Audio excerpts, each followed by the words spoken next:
Muhammad Ali was driving through rural Georgia when he saw something that made his blood boil: a diner with a whites only sign in the window. His entourage begged him not to go in, but Ali had other plans.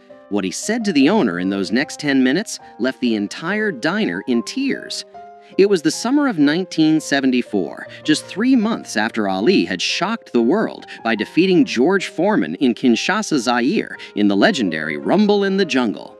At 32 years old, Muhammad Ali was once again the heavyweight champion of the world.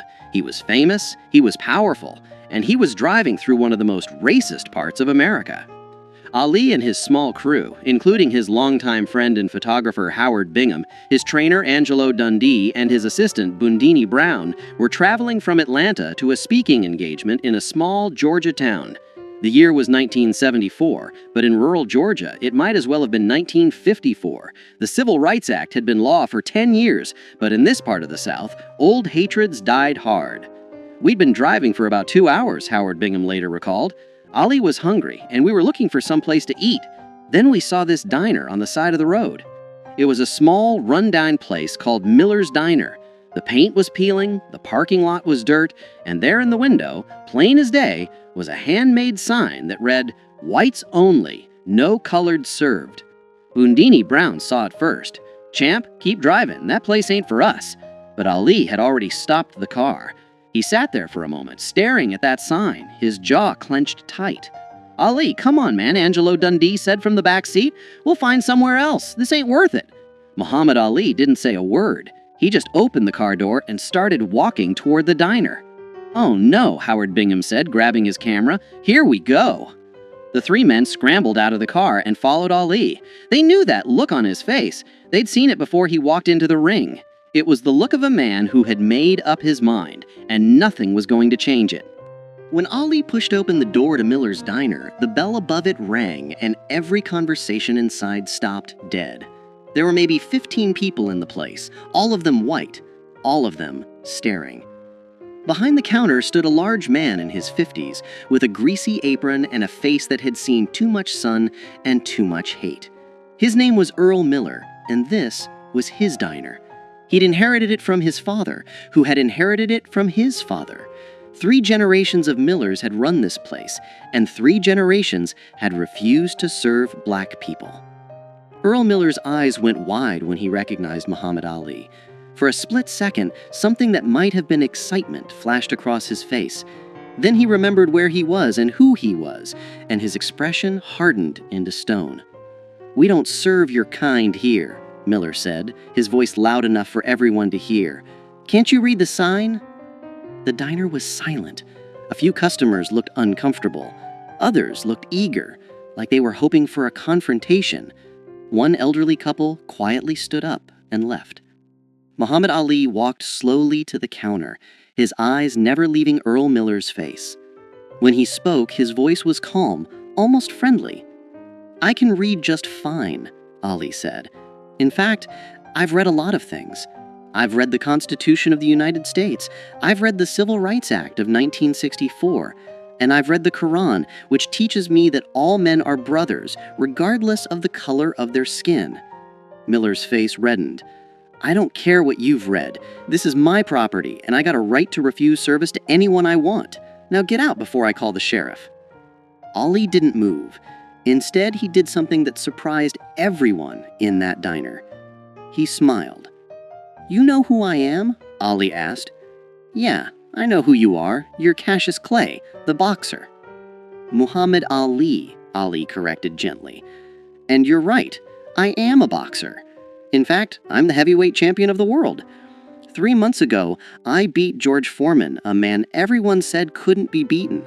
I've fought the toughest men in the world, and I've won most of those fights." Miller crossed his arms. "What's your point?"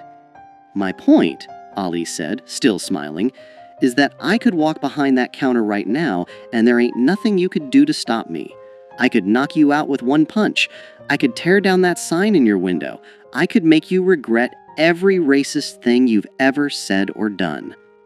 The tension in the diner was thick enough to cut. Miller's hand moved toward something under the counter, probably a baseball bat, or maybe worse. "But I'm not going to do that," Ali continued, his voice still calm. "You know why? Because I'm not here to fight you. I'm here to talk to you. I'm here to ask you a question." Miller's hand stopped moving. "What question?" "I want to know who taught you to hate." For the first time, Earl Miller looked uncomfortable. His eyes darted to the other customers, but none of them met his gaze. "My daddy," Miller said finally. "My daddy taught me that whites and coloreds don't mix. That's just how things are." "And who taught your daddy?" Ali asked. "His daddy, I guess." And so on, Ali said, nodding.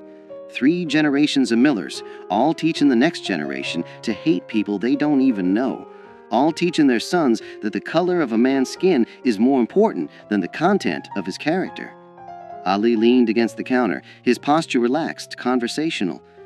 "Let me tell you something about my life, Earl." "Can I call you Earl?" Miller didn't respond, but he didn't object either. "I grew up in Louisville, Kentucky," Ali continued. "When I was 12 years old, my bicycle got stolen. I was so angry, I wanted to fight whoever took it.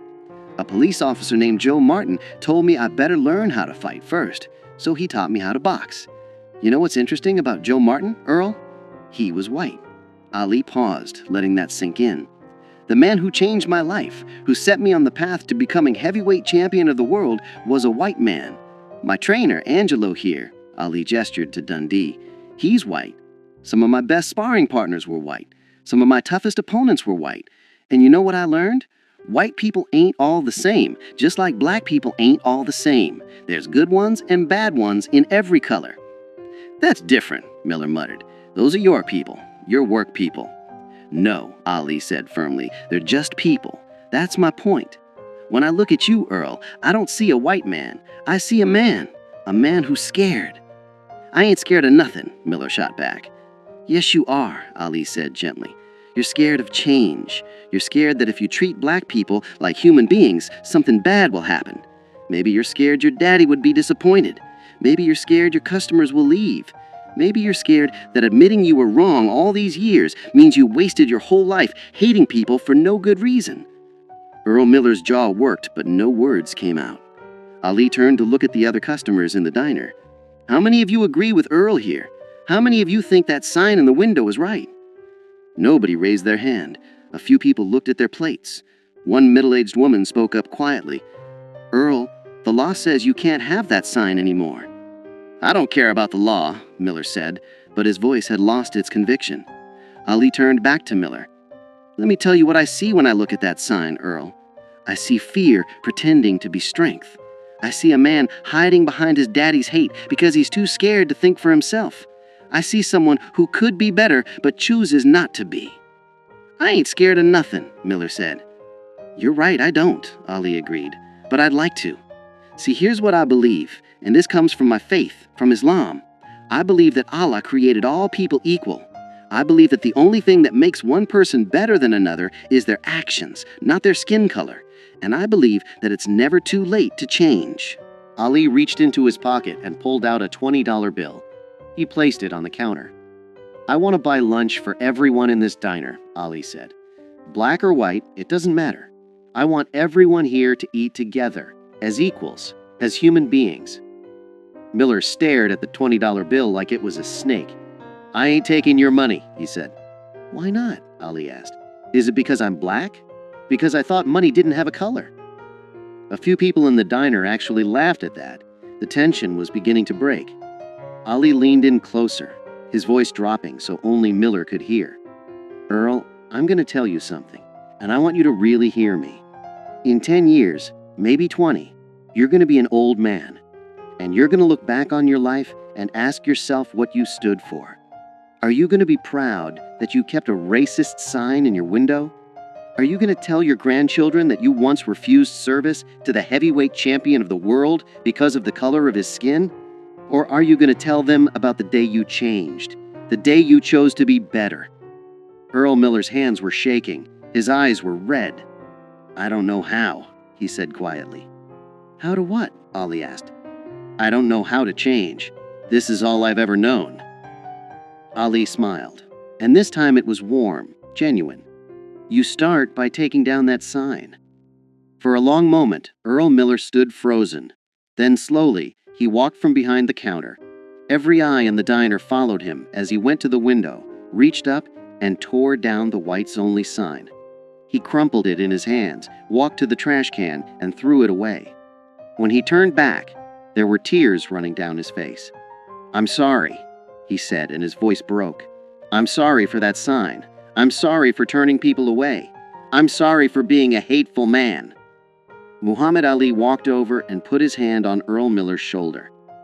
"That's the bravest thing I've seen all week," Ali said, "and I just fought George Foreman." The diner erupted in applause. People were crying, laughing, shaking their heads in disbelief. Howard Bingham was snapping pictures as fast as his camera would allow. Ali looked at Miller and said, "Now how about that lunch? I'm starving." For the first time in probably 20 years, Earl Miller smiled a real smile. "Coming right up, champ." That afternoon, Muhammad Ali sat at the counter of Miller's diner and ate a cheeseburger and fries. Customers, both black and white, came in to meet him, shake his hand, and ask for autographs. Earl Miller served them all with equal respect and courtesy, his hateful sign nowhere to be seen. Before Ali left, Miller pulled him aside. "I just want you to know, you changed my life today. I don't expect you to believe me, but I mean it. I'm going to be better. I believe you, and I'll be checking on you." Muhammad Ali kept that promise. Over the next several years, he would stop by Miller's diner whenever he was in Georgia. Each time, he found the place more integrated, more welcoming. Earl Miller became a different man. He hired his first black employee in 1975. By 1978, half his staff was black. He became an active member of his local church's integration efforts. In 1980, Earl Miller wrote a letter to Muhammad Ali. In it, he thanked Ali for knocking some sense into me without throwing a punch. He told Ali that he'd told his children and grandchildren the story of that day dozens of times, and that it had become the most important day of his life. "You taught me that strength isn't about hate," Miller wrote. "It's about having the courage to change." When Earl Miller died in 1992, his family reached out to Muhammad Ali. They told him that Miller's final wish was for Ali to know that the cheeseburger he'd eaten that day in 1974 was still the proudest meal Miller had ever served. The story of what happened at Miller's diner spread throughout Georgia and beyond. Other establishment owners, seeing what Miller had done, began taking down their own racist signs. Some did it quietly, ashamed. Others did it publicly, proudly. Muhammad Ali never bragged about what happened that day. When reporters asked him about it, he would simply say, "I just had a conversation with a man. He did all the hard work."